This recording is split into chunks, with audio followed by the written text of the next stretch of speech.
So we narrowed it down just by looking at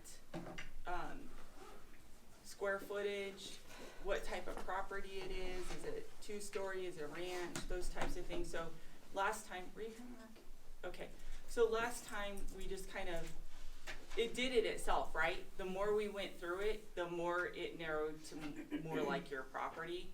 So now we're down to 5, and we're gonna start going back through, and now we're gonna start making adjustments.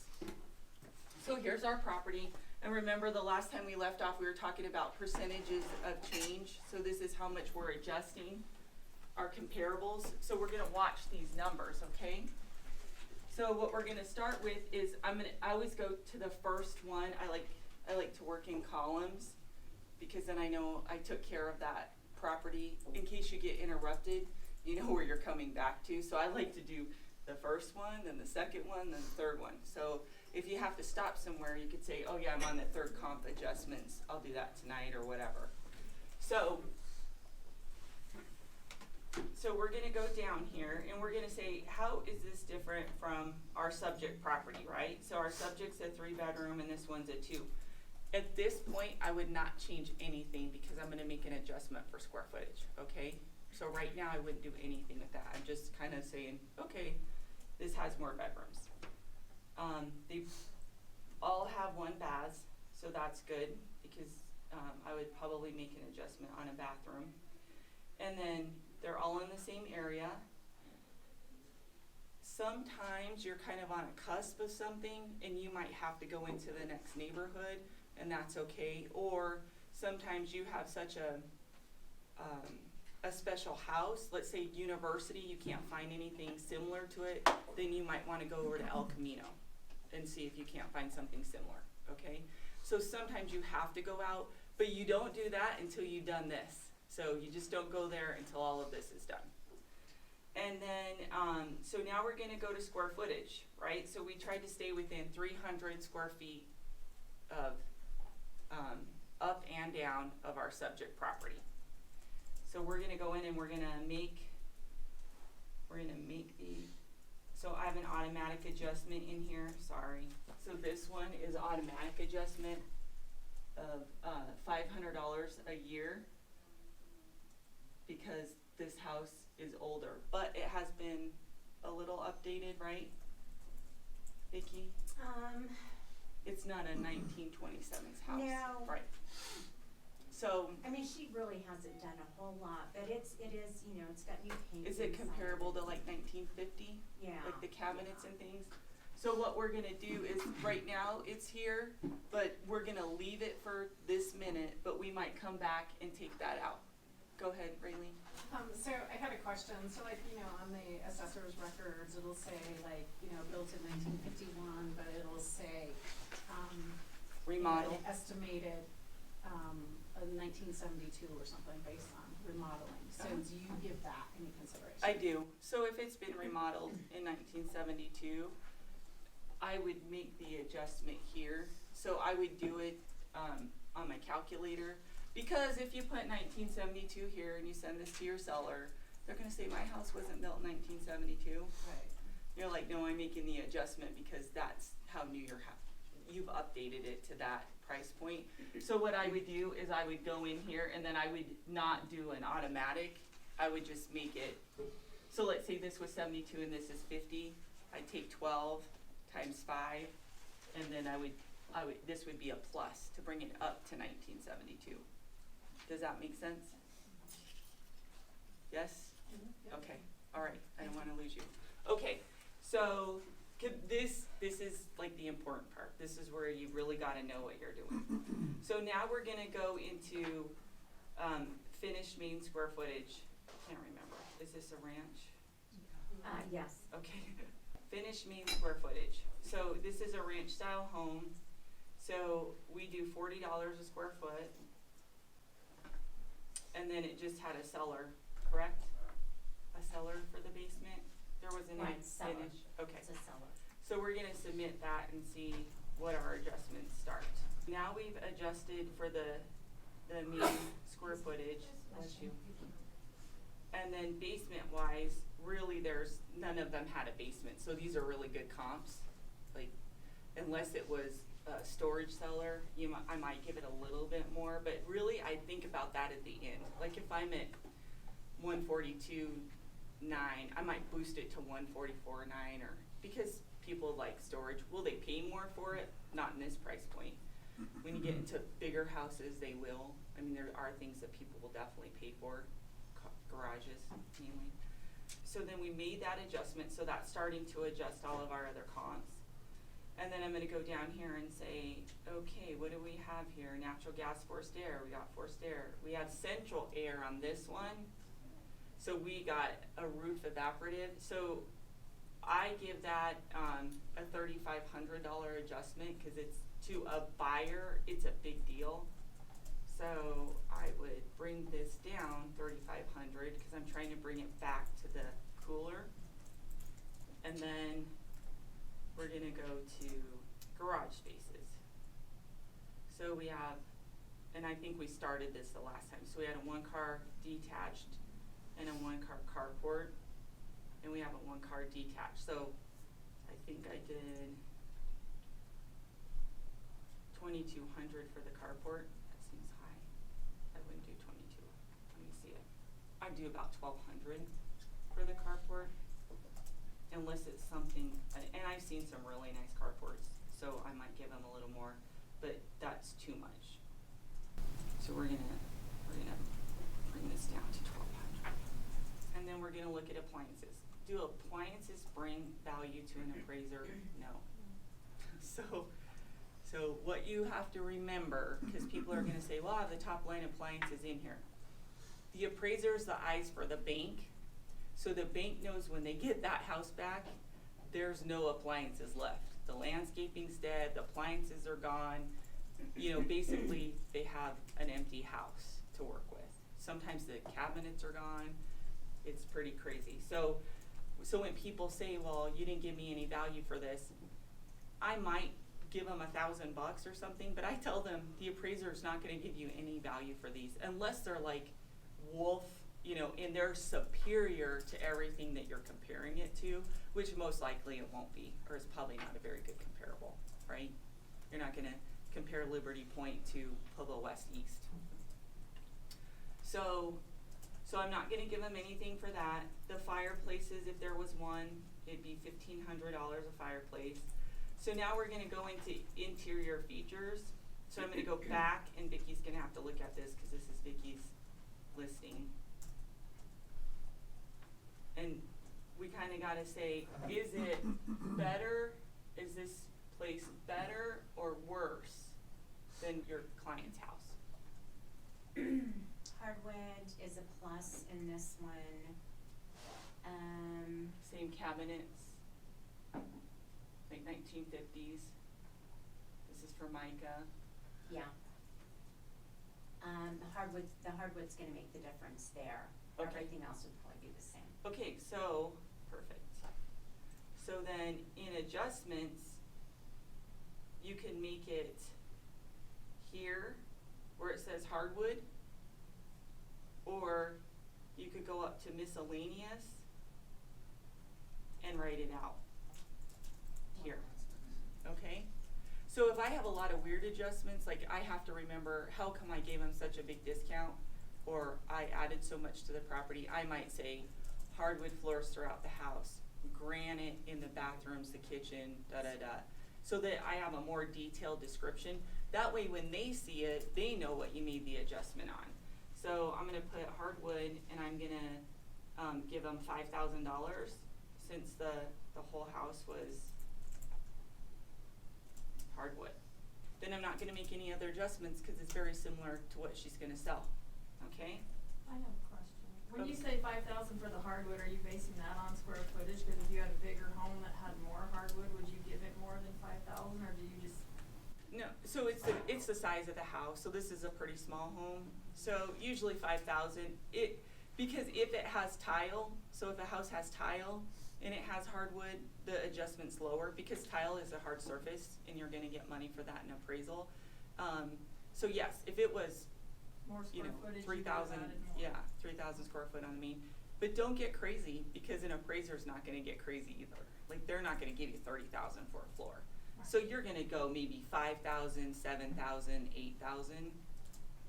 I mean, sometimes I have houses in Liberty Point, their granite adjustment's like 8,000 and their kitchen's huge, but it's because my other subjects are very similar.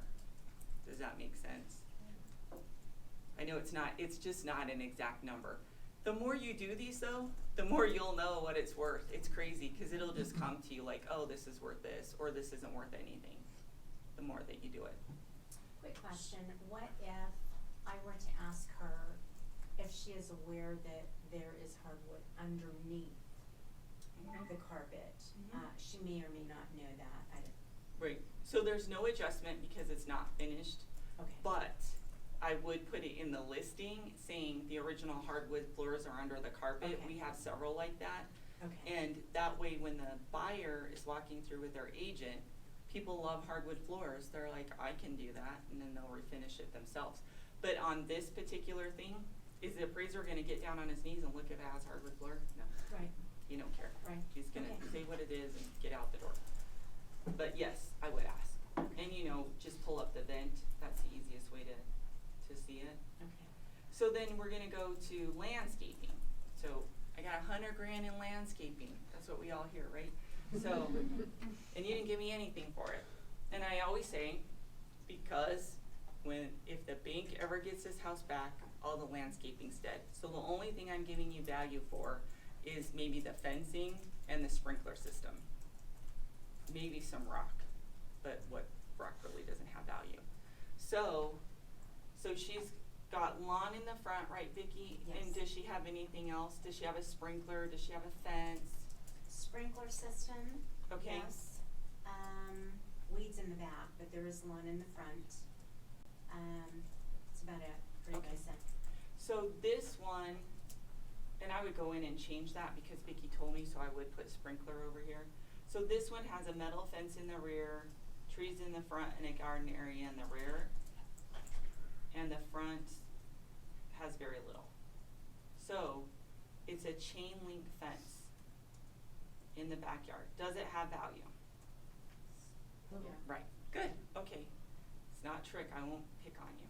So for me, I think a chain link fence is worth about $2,000. If it was a wood fence or a vinyl fence, I would have given it 5. So let's do a negative, or, yes, negative 2,000. Does alley access add anything? Okay. Could 'Cause actually I be a remember negative. seeing alley access in some listings and she does have that. Because sometimes that's where they park in some of the older houses, that's how you get to your parking spot in the back of the house. But, yeah. Okay. Jamie, how about a block fence or a stucco fence? Yeah, so we have a listing that has a huge block fence and he paid 50,000 for it. And we called the appraiser and he told us 10. So I would have given a wood fence probably 5, so the block fence maybe 10. But when I say huge, it's over an acre. It's big. It's a lot of block. And what just stinks is he did it right before he's ready to list. Because if we would have seen it before he lists, we would have told him never to do it because we can't get the money back for him. That's Just what like solar. That's what he was hung up on too. Yeah, it was definitely one of his selling points. So you'd say the block fence is about the same value as a chain link? No, as a wood or As a wood, okay. vinyl. Or some of the new rock fences, like the rock fence I give more because I know what it costs to put it up. But I don't give a lot more. I have chain link, but we bought these slats that 6 foot, privacy. Mhm. So, but 22 years later, it's the same. You never have to Mhm. paint it, scrape it. It's in little concrete footers. Wow. So that doesn't have anything. No, Probably it's not chain to link. an appraiser. Oh, Yeah. And it does. So this is what I tell sellers. Of course it has value to your buyer. Well, the number we're trying to figure out is not what the buyer loves about it, but what is the appraiser gonna give you to get to a successful closing, right? Cause I could give you whatever you want. Want 10 grand? I'll put 10 grand on here. And when we're 50,000 over every other property, or it doesn't appraise, that's when we come back and say, remember the fence I told you is worth about 2? So, but I wouldn't list it, that would be mean, just because I know you're gonna have a fight on your hands the whole way, but, and the more you do it, the more you'll see, because most likely, your comps are gonna have very similar landscaping. Now if it's a brand new construction, then I just look and see what everything else has and gives it a little adjustment. So sprinkling systems, I give 1,500. Grass is neither here nor there because nobody will pay for it. If they have the big boulders, you know, that I know cost probably $1,000 to get in, I might give them $500. Wow. The chain link fence, 2,000. The wood fence, $5,000. Because just like $40 a square foot, people are like, my house is worth more than $40 a square foot. Yep, it sure is. But this is the adjustment I use because these houses are very similar to yours. So that's the adjustment I use, which most of the time they don't do the math. I saw that you did the $40 for both the finished main and the total main. Do you normally do it for both because it's double giving the value then? This one, let's see, I probably just have it in here as a, Automatic. no, See where it says finished main and then right underneath approximate main? yeah, You made that it would be adjustment? one, Oh, just one of them, okay. yeah. And the And which one do you normally do, the finished or the approximate? finished, Okay, because how many houses that have you seen the main square footage isn't finished? right, None. You know what, I probably made it last week, Mark, okay. and then I went in and redid it And today. what do you give for typical, like, a house like this, if it did have basement, say it is finished, you don't give $40 per square foot No, for basement? oh, no, Yeah, I didn't no, think no. so, so what do you So, typically give? about 15, Yeah, okay, and it depends on the finish. If it's generically finished, I go to 10. okay, Like if it's just, right. you know, not really what I would call finish, like, Do you give more if one house doesn't have a basement at all and this one has a finished basement, you know, it's the best comp you can find kind of thing? Yeah. But it's generic, do you still only give that 10 or do you give a little bit more? it's all it's worth. Okay. Yeah. So if mine doesn't have a basement and the other one did, so is it an unfinished basement, then I would give it $10 a square foot. Mm-hmm. If it was finished basement, I'd give it 15. And if it's like, maybe 12. Like you kind of just got to use your best judgment. Now if it's the nicest basement you've seen and it's finished like the upstairs, it's going to be on the higher end. If it's concrete walls they painted and they painted the basement so you could have furniture down there, or maybe it's framed out, maybe 12, because I don't know that it could be a value or not a value to your buyer. So, oh, plumbing, the reason why we put it in there is because the tankless hot waters are on there, and those are a value over, I think, a regular hot water heater, and I give them about $2,000. Now, And why is that? Because haven't they found out it's basically the same cost for homeowners? Why is it, just because it's kind of, convenient, people It's- like it? yeah. People Your like hot it. water heater breaks, it's not all over your house. Well, yeah, but I mean, I'm just saying. that They're they not the found- same. it's- They're, okay. it's like granite and Okay. high definition Formica.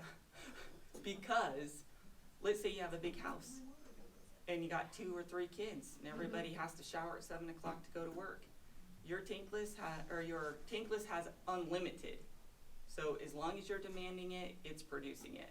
Your hot water heater, you have 40 gallons. Make it quick. So it's definitely, plus if they break, there's not water all over the house. It's definitely a superior product. Okay. They're not the same. Well, yeah, I was wondering, because they've come out with studies saying they cost the same to run. Mm-hmm. So you're looking at it, usability and, Functionality on it. Right. okay. Yeah, and what would the buyer like? So if you took a buyer in and They what like happens those. when you open the door and they see tankless system? Yay. You know, it's like, yeah, you guys need to ask because you don't know. Right. I mean, that's what experience does. Did I learn how to do this my first year? No. So this is 20 years of me figuring out what do I really know kind of thing. And saying, okay, will somebody really pay more money for this or for that? Because and the more buyers you work with, you know what they'll pay for, right? So you open the door and it's tankless and they're excited, that means that buyer's willing to pay more for that house. Or, hey, it has a fully fenced backyard, I have 2 kids, that's huge to me. Like, I only want a backyard, that's a value. You know, people don't go in and say, I'm not gonna buy this house because it doesn't have hardwood, unless they have allergens or something like that. But then everything you're looking at is gonna be almost in that same price point because it has to have tile or hardwood. Does that make sense? Mm-hmm. So that's kinda how I look. Do appraisers give legitimate value to tankless water heaters? No. Okay, so you still put in the value on the CMA, but Mhm. you know it's not actually Yeah. anything like appraisal. So with the appraiser, it's gonna do the same thing I'm gonna do. Your contract price is $219. This comes in at $217. Thank you. What am I gonna do? I'm gonna make adjustment on here for something that they have to bring you up to the $2,000. So if mine had tankless and all of the rest had a hot water heater and we were $2,000 short, I'd call the appraiser and say, yeah, you saw the tankless system, you saw this, blah, blah, blah. But most likely they took notes and they're gonna look, but it's the like tipper, like, okay, Mm-hmm. yeah. And then what you guys should do is ask your buyers if you could have a copy of their appraisal to keep in your file, because we don't ever get it, right? So what happens is then when you get that appraisal, look at the adjustments that were made. So then you know what are appraisers really giving for things. So one time I had this amazing fireplace. I mean, it had custom stone, it was beautiful, and it was massive. Well, my normal adjustment is $1,500. So I called an appraiser and I'm like, the stone cost that, the hearth might have cost that, it was so expensive. And he said, I'll go up to $5,000 to $7,000 on a custom fireplace. I've never done that, and that was just 2 years ago. Wow. So would I go 5 or 7? Probably not. I'd be a little more conservative, but I might go 3,000 instead of 1,500. If it had, rock to the wall and all your other fireplaces were just, or they just had tile around them, then I would probably give that one a little more value. Okay? So ask for those, and what I tell them is we could keep this in our records because we save all of our records. So if in 3 years you want to sell and we want to look at your old appraisal, I'll have it in your file. And most of your buyers will give it to you. They know what you know what you paid for the house. It's not like you're gonna share it with anybody. And then, so Vicky's subject has a covered rear patio, and this one has none. So I'm gonna, let me see what kind of patio it is. Is it wood or is it the plastic? I think it's the plastic, Okay. I think. Okay, so if it was wood, I would give it $3,000. Since it's I don't know what they call it. No, it's No, that the cheap cover. plastic. Oh. You know the I think like that's green what it is. stuff. Oh, Yeah. So I would give it $1,500. Because if it was a hard covered patio, it would get $3,000. Same thing with a covered porch. So then this one is completely adjusted out, and we're at 7.4. Okay, so that's a good comp, right? Because so I like to stay within 6, but I'll go up to 10. Now when they start getting 18, 20, 25, unless I have a big garage, like that's what's messing my number up, and then I'll take the garage out and see what my number really is and then put the garage back in, then like this one, most likely that one's gonna go away just by looking at the numbers up front. So this one's adjusted, now we'll go to the second one. So we'll start with the square footage, or the year bill, I already put the automatic in there. The finished, you could do it either way, finished mean or approximate mean, it doesn't matter, cause I've never seen a mean level that's not finished. And then, so it already made that adjustment for us, and so I'm gonna go back down and I'm gonna do baseboard hot water heat. So I must have did this in the last class too. So is baseboard hot water heat superior to forced air? Yes. Yes. And it costs more money to put in. So the appraiser is gonna give you a value for that, so, I gave it a value of about $3,500. And the house isn't very big, so that's kind of a standard. Like, you don't wanna get crazy with your adjustments and just say, start making it, you wanna stay pretty consistent in all your CMAs so you really get the feeling of what things are worth. So What was this that amount, Jamie?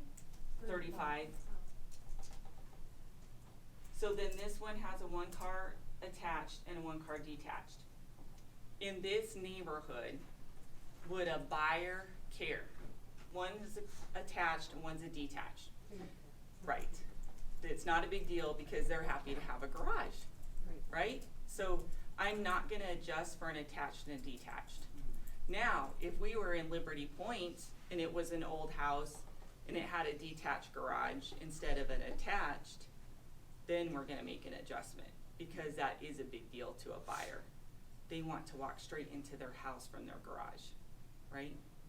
So you just kind of gotta look and say, what would this buyer, is this a big deal? Yeah, it's a big deal that they got one, so they're pretty excited, right? So we're not gonna make an adjustment for that.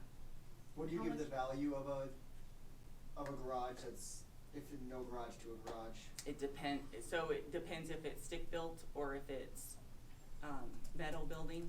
Yeah, stick built, yeah. Yeah, so stick-built, 5,000 Okay. per garage space. Per space, Yeah. okay. So if it's a two car, it looks like in the front, but it's extended, I'd give it a 4-car. If you could Oh, fit really? 4 cars in there. Oh, Mhm. okay. Because they could fit 4 cars. Now, if it's close, don't move your adjustment. If you think, yeah, we could squeeze 1 more car in here, then you don't wanna make that adjustment, right? Like you go to my husband's garage, you could fit a few cars in there, so we'd make a big adjustment for that. And what if it was metal instead of stick built? So metal, I don't give usually more than 8 to 10,000, depending on the size. Just because so now it goes into, I should restate that. Does it have a concrete floor? Does it have electric? Does it have air? Does it have heat? So then you kind of gotta say, but is it gonna be the same as a stick built? No, cause it's not gonna bring the same value. But let's say I'm comparing a pole barn, which is what you're describing, to a garage that has a concrete floor, electric and those kind of things. Then I would say, okay, it's not an $8,000 building, it's a $10,000 building, because somebody's gonna use it as a garage. And then if it's massive, then you're gonna give it a little, maybe 15. So a lot of times I just say, what'd you pay for that? They say 30,000. I know right off the bat, it's worth about 15 or less. You wouldn't make an adjustment if all of your other comps had the same outbuilding. Right. They'd be similar, unless one was finished, then I might give it a couple grand. We're not gonna do anything for appliances. And then this one has new floor coverings, new paint, window coverings, ceiling fans, and a garage door opener, which Vicky the last time said their garage is the pull kind. So this is gonna be kind of important. So we're gonna go up here, look at our finishes. It has what looks like new white paint, so it's pretty fresh. I don't know what, the new floor coverings is the carpet. And then it has a tile surrounding here. And it has their washer and dryer is in the garage. So it's an older house. And hers is in the kitchen. Well, That's what they okay. used to do. Yeah. Yeah. But I look at things like, they could put doors right there where the washer and dryer are Yeah. to run them. And that's typical. So when you go out with a buyer and you walk into this, you have to say for this year that they built it, this is pretty typical. So then I go back. So it has new paint and new carpet. I don't think it's that much superior than our house, right, Vicki? Right. So then I probably make maybe a $2,000 adjustment. That might even be a little generous. This backyard is pretty nice compared to ours. Cause we're weeds, and they're a metal fence rear, rock rear, trees front, trees rear, garden area rear, automatic lining, automatic sprinkler. So we're gonna go, I don't know, I try and look at this all at once, but I'm not doing a very good job. So the front yard's really nice. God bless you. Bless you. Thank you. Okay, so it sounds great in the description, right? So we go to the photo. What does the photo look like? Weeds. Yeah. Looks like her backyard. So we're not gonna make a huge adjustment. We're gonna make an adjustment for the fence, basically. So what would you guys say the difference is between the two? What would you make the adjustment for? Sprinkler in the back, if they have a sprinkler. I don't think she does, I'm not for sure. So you take what, 1,500? So we probably, so we know it's similar to the one we did before too, Mm-hmm. right? Mm-hmm. It's not great, so we'd probably use that same adjustment. We'd probably use a negative 2,000 or 1,500. If it said grass and it was really, when you got there, it was junk, I might, well, it's very similar to your subject, so I wouldn't make an adjustment. So let's do the 2,000. We're gonna go to the porches, and the porch is open front, and then a covered, or an open, a patio open rear. So again, it's gonna be what adjustment? Right. Mm-hmm. This one's adjusted out, and we're adjusted at a negative 2.79. So we're right, that's a really good comp. Jamie, how do porches compare to decks? There, yeah, decks it depends, like if it's a huge deck, then yes, I'm gonna give it some And value. it's the nice deck, it's Right. not just the plain wood. Right, Wood won't change anything, right? yes. If it's just an old wood deck instead of a patio, honestly, I'd rather have a patio, cause you don't have to maintenance it. Right. But I wouldn't give it any difference. And in this, and in this type of house, because they're all so similar, they're all gonna be very alike. Like, usually you don't get a year where somebody, so Trex decking started getting really popular in like 1997. So if you had a house that was 1997 with Trex and a wood one, would I give Trex a little value? Yeah, probably a couple grand. Not a lot, even though they paid probably twice the money for it. It's just because it's maintenance free. And I think a buyer would rather have a Trex deck than a wood deck Mm-hmm. for the same reasons I want them. Mm-hmm. So you kind of just got to look at it that way. Now, if this just had like a little deck off the back where you just walked into the grass, I wouldn't give it anything. Yeah. Now we're going to go to our third comp. So this one has the new Formica cabinets or countertops. You can see the roll in it. Mm-hmm. And a new sink, new fixtures. It looks like it's been painted. We have real hard woods, tile surround. So this house is nice, right? Mm-hmm. And the backyard's amazing. So we're looking like, okay, this is the nicest house we've seen, right, out of the three. So we're gonna have some adjustments here. So we're gonna go in, and it already automatically adjusted for the square footage. They're all the same roof, natural gas. Okay, refrigerated central air. What's the adjustment? Yay! Yep. Class participation. Nope, I marked it in the wrong spot. And that's because the one has roof evaporative. If it had none, then you do 4,500 or do you? Probably, Okay. yeah. So you have about 1,000 for roof evaporative. Yeah, 700 to 1,000. Do you give different versus window, wall, roof? Yes. Okay. Yeah. Windows the least. Okay. Okay, then this one has a one-car detached. So it is nicer than our subject property, but for right now, I'm not gonna make an adjustment. So they didn't do this house justice when they marked through all these things. So do you see why it's so important to mark? Like, do you have hardwood? Do you have new paint? Do you take your time when you're putting these in? And if the front office is putting them in and you're not marking the sheets for them, shame on you. So if I get your listing, I'm gonna give you a hard time.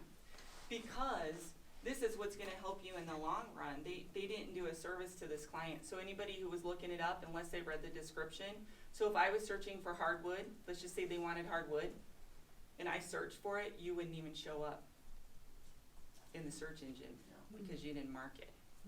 I have clients, I only want central air. I mark central air, nothing else gets shown. So if you miss it, you just did your, seller an injustice. It's important. You're the expert, so act like it. So now we're gonna say, okay, it had a tile surround, it had hardwood floors, it was repainted, I mean, the house is immaculate. What do you think you would give it? Yeah, I'd probably get it, probably 6,500. The only reason I say that is 5,000 hardwood right off the bat.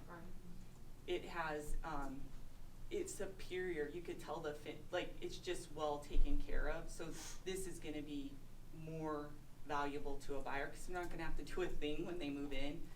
So I would probably give it like 6,500, but 6 would have been good. If you would have adjusted at 6, that would have been a fine adjustment. What do you give for tile surrounds versus just like the? I just put somewhere around 500 to 1,000. You probably cost them 3. Total, not per bathroom or No. something like that, right? Yeah, Total. okay. Yeah. Cause you almost can't get that specific, cause your number won't work. Right. Like, you know, when you've done too much, you're just like, they are alike when I'm looking at the pictures, but they're not coming up alike, then you know you've done something kinda crazy. So then, the wood fence, so the lawn is amazing, the wood fence is really nice, the trees, so what do you think you would give it? How much? 3,000. Jay said 3. 2 for the fence and 1,000 for the landscape. I'd probably give it 6,000, 6,500, somewhere in there. So a wood fence, when it's this big, so if it's a little small one, like it's just a little patch, you're not gonna give them $5,000. You're gonna give them maybe a couple $1,000. If it's the whole acre, you're not gonna give them 5,000. You're probably gonna give them 7,000. Are you gonna give them anything if like the, you know, the neighbors put it up and you've got the other side? It still matters, Mhm. right? Yeah. But you're not gonna give them as much, right? Cause it's not the attractive side, or does that matter? I don't, in this particular buyer, I don't think it would matter. Okay, A lot of people put it up too where the unattractive side is the interior. So if you put it up yourself, most times you're looking at the bad side. okay. Right. So it really doesn't matter. That's the Okay. courtesy, but a lot of people don't do it. Right. So when you do build a fence, you're supposed to build the nice side out to your neighbors. So then porch open front and porch open rear. So I would probably make that same small adjustment of 1,500 since it's covered. So then what we're gonna look at is how did it come out? So we're at 10, 7, 8. Do you think that's a reasonable number? A little high over the 10, but for the product, Yeah. you think it's 10% better, at least 10% better than your subject? Right. So that doesn't scare me, Right. because this house is so nice. So if that even came in at 12 or 14, I would be like, that's okay, because this house is much nicer than this one, so I think we did our adjustments okay on this. All right? And let's go to the 4th, and then we'll go to the 5th, and then we'll be open for questions. Okay, so these are the old, they're probably, asbestos most likely tiles. Wow. So, Oh, yeah. so you wanna look at that original hardwood just in the front, these gorgeous windows, looks like it's been repainted. The only reason I know that is this looks like paint, not, not finished. Yeah, so they've just been, you know, repainted, they painted over the wallpaper, that's those streaks. We got a yellow kitchen, which everybody will love. The cabinets are just like stock cabinets. So it's really what's special about this house compared to your subject? Cool porch. Yeah, nice porch, so we're gonna give it credit for that. Yeah. What's a hard surface in the house? Hardwood. So when I look at this, now I'm saying, okay, we're gonna do an adjustment for hardwood, we're gonna do adjustment for a porch. It is repainted, it looks kinda nice, might give that $1,000. But overall, Yeah. you know, it has a fence, and we're gonna give that shed something if they marked it. Okay, refrigerated wall unit. Is it worth the same as a central air unit? No. Is it better than an evaporative cooler? Yeah. Probably. So I would probably give it somewhere between $500 and $750. So, Oh, roof fabric, okay.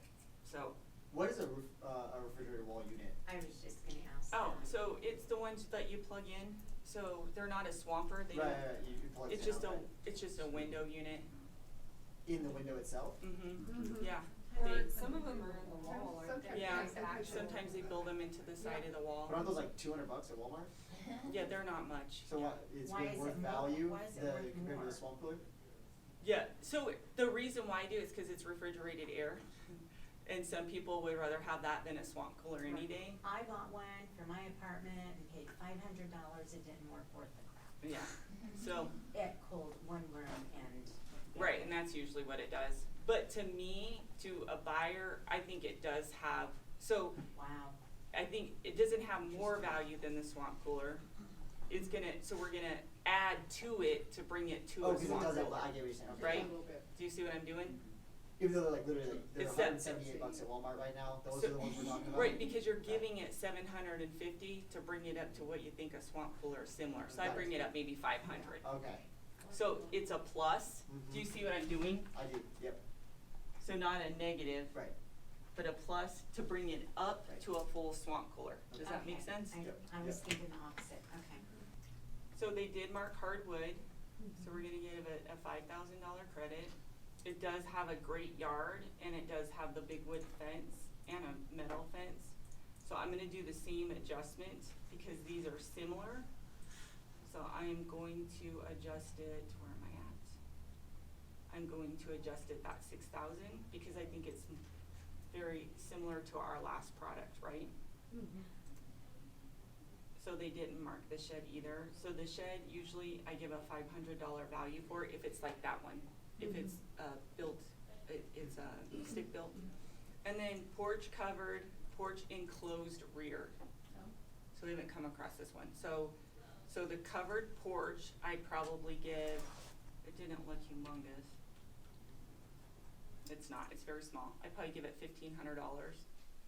And then the rear, I would give 3,000. And probably even though it's enclosed, I'd give it the same number. So we're gonna give it 4,500.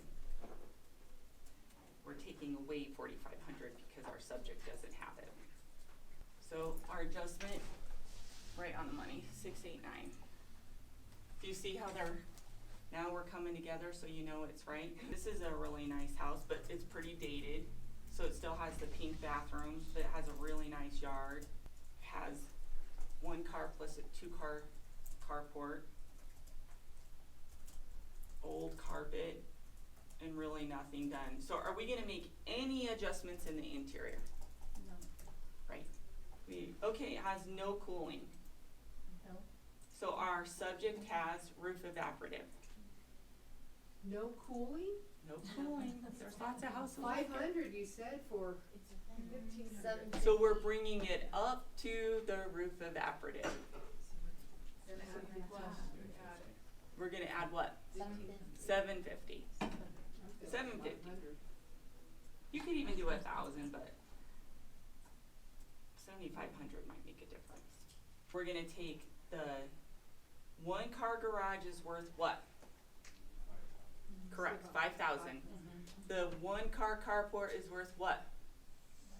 Depending on how Yeah. nice You the said garage 1,200 to 15. About 1,200 to 15, right? Okay, so these are pretty nice. Yeah. This But is, they've got it set up, it's kinda nice. yeah, would a buyer say, I want this house over the subject property? Probably, especially if they have nice cars. So, I'm gonna go back.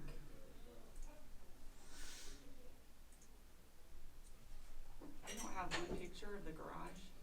Oh, there we go. Yeah, there it is. Just- So it's got an overhead door. It looks like they're metal, so we're gonna give them 1,200. So it's gonna be what? 5 plus 24? plus, Total 20. 12. 12 and 12? right, right. And then ours has the garage that's this. So what would you think that's gonna be? Cause I just confused you guys. So our Well, subject has a garage. Is 74 good enough? I mean, you said this. It's too much. Oh, okay. Okay, See what I'm saying? Because our subject does have a garage, so you can't give a full $5,000 credit because our subject has a garage, right? Right. So I'd probably give it 1,000 because it has the overhead door. It's nicer than our subject property. And then I would give it another 1,200 for each garage. But you were definitely doing the right thing.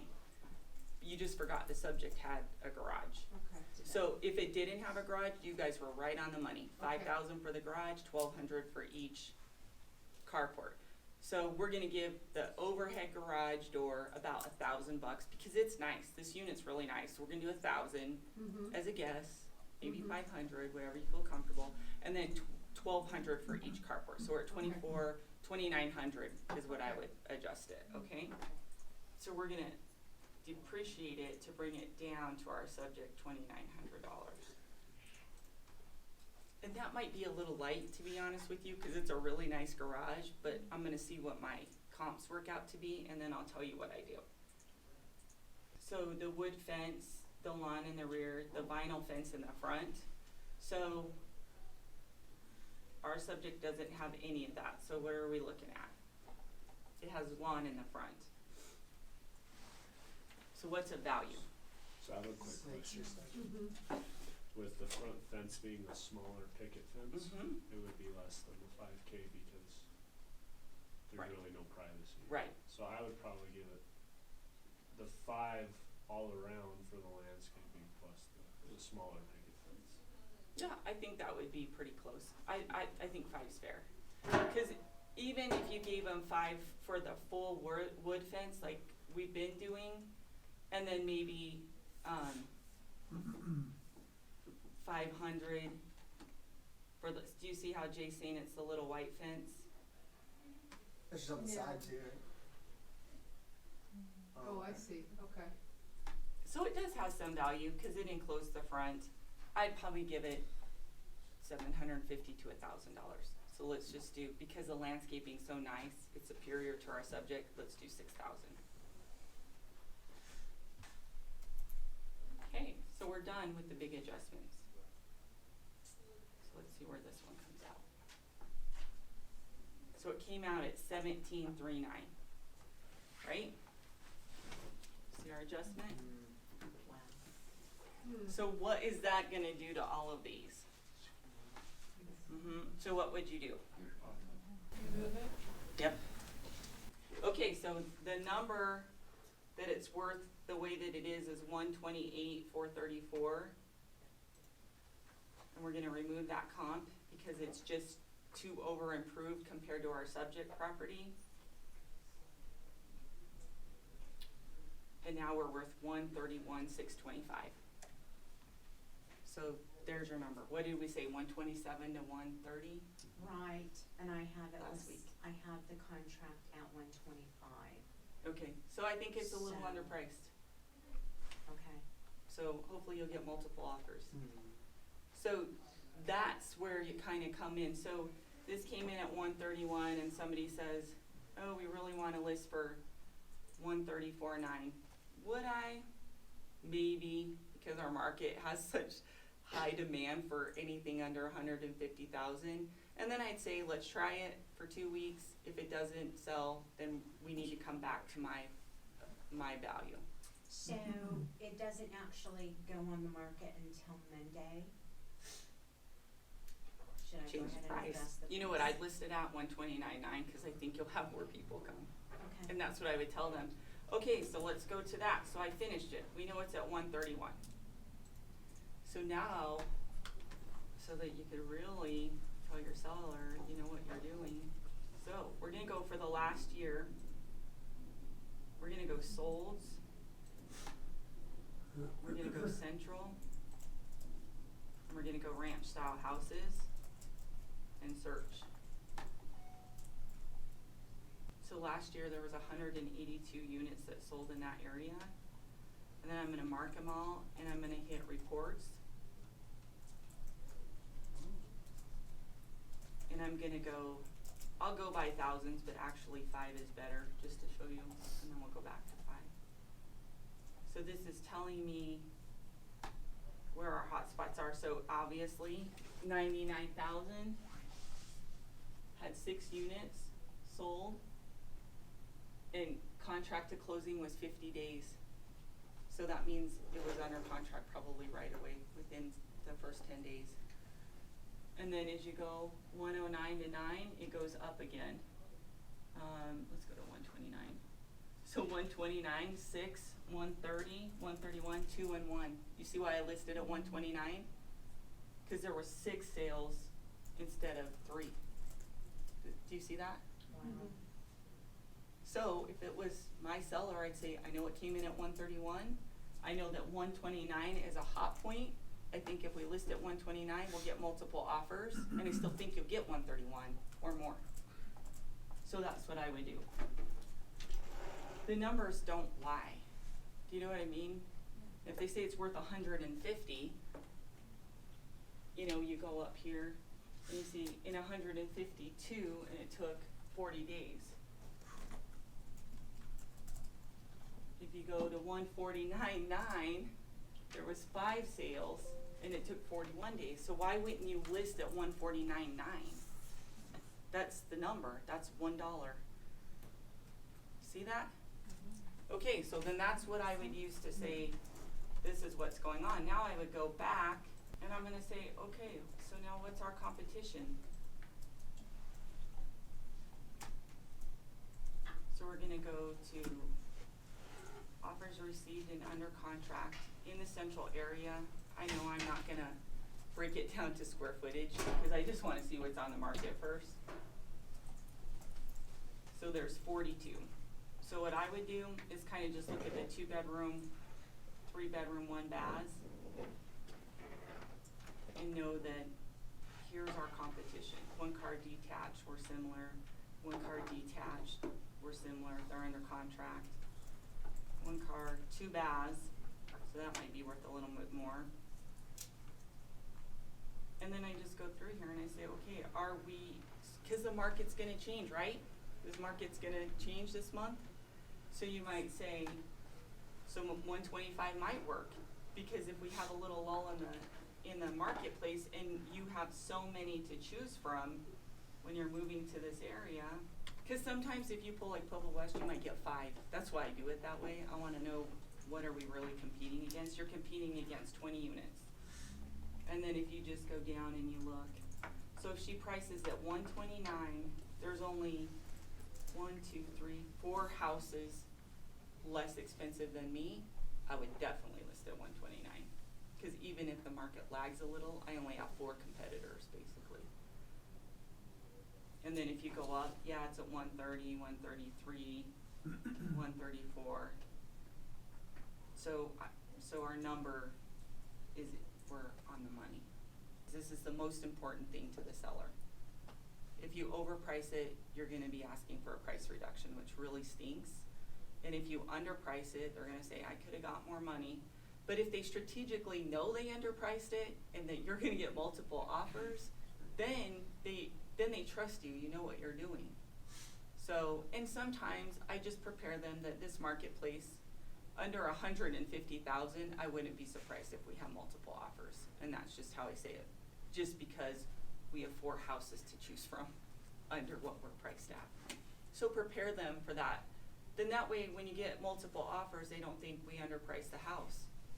No, there's just no inventory. You have 20 buyers that have three houses to look at.